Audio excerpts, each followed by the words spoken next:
शिव पुराण भाग 1। महादेव का प्राकट्य।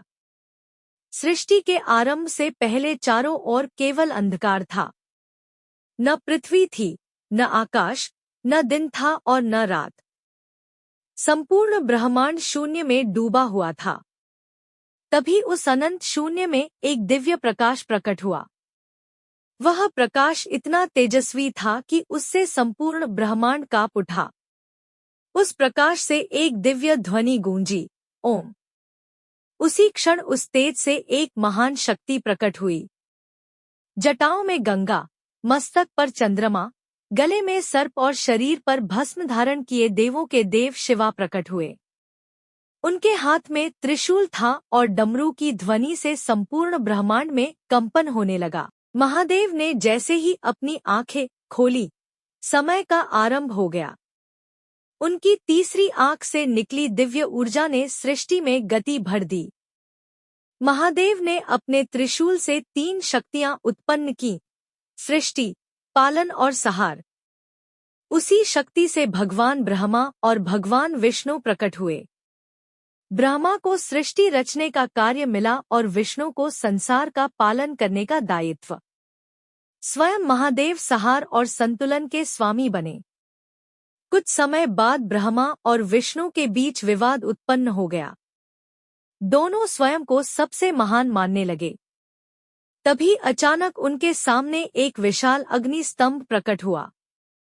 उसका न आदि दिखाई दे रहा था और न अंत। भगवान विष्णु बोले, मैं इसका अंत खोजता हूँ। वे वराह रूप लेकर नीचे की ओर चले गए। दूसरी ओर ब्रह्मा हंस बनकर ऊपर की ओर उड़ने लगे। हजारों वर्षों तक खोजने के बाद भी दोनों उस अग्नि स्तंभ का अंत नहीं खोज सके। अंत में दोनों थककर लौट आए। तभी उस अग्नि स्तंभ से स्वयं महादेव प्रकट हुए। उनका तेज देखकर ब्रह्मा और विष्णु आश्चर्यचकित रह गए। महादेव बोले, मैं ही आदि हूँ और मैं ही अंत। संपूर्ण सृष्टि मुझमें समाई हुई है। यह सुनकर ब्रह्मा और विष्णु ने हाथ जोड़कर महादेव को प्रणाम किया। उसी दिन से महादेव महाकाल कहलाए। समय बीतता गया। पृथ्वी पर हिमालय पर्वत के राजा हिमवान और रानी मेना के घर एक दिव्य कन्या ने जन्म लिया। उसका नाम पार्वती रखा गया। बचपन से ही पार्वती का मन शिवभक्ति में लगा रहता था। वे प्रतिदिन मिट्टी का शिवलिंग बनाकर पूजा करती थी। एक दिन देवर्षि नारद वहां पहुंचे। उन्होंने पार्वती को देखकर कहा, यह कन्या स्वयं आदिशक्ति का रूप है। इसका विवाह स्वयं महादेव से होगा।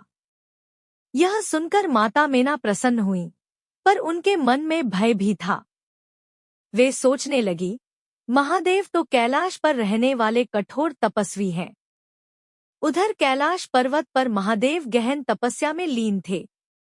उनके ध्यान की शक्ति से संपूर्ण ब्रह्मांड संतुलित था। तभी तारकासुर नामक एक भयंकर असुर ने कठोर तप करके वरदान प्राप्त कर लिया कि उसका वध केवल शिवपुत्र ही कर सकता है। वरदान मिलते ही उसने तीनों लोकों में आतंक फैलाना शुरू कर दिया। देवता भयभीत होकर भगवान विष्णु के पास पहुंचे। विष्णु बोले, तारकासुर का अंत तभी होगा जब महादेव विवाह करेंगे। तब सभी देवता माता पार्वती के पास पहुंचे।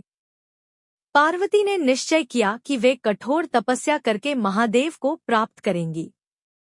उन्होंने राजमहल छोड़ दिया और जंगलों में जाकर ओम नमः शिवाय का जाप करते हुए तपस्या आरंभ कर दी। वर्षों तक उन्होंने भोजन और जल त्याग दिया। उनकी तपस्या से तीनों लोक कांप उठे। देवता आश्चर्यचकित थे, पर महादेव अभी भी समाधि में लीन थे। आगे आने वाला समय संपूर्ण सृष्टि का भाग्य बदलने वाला था।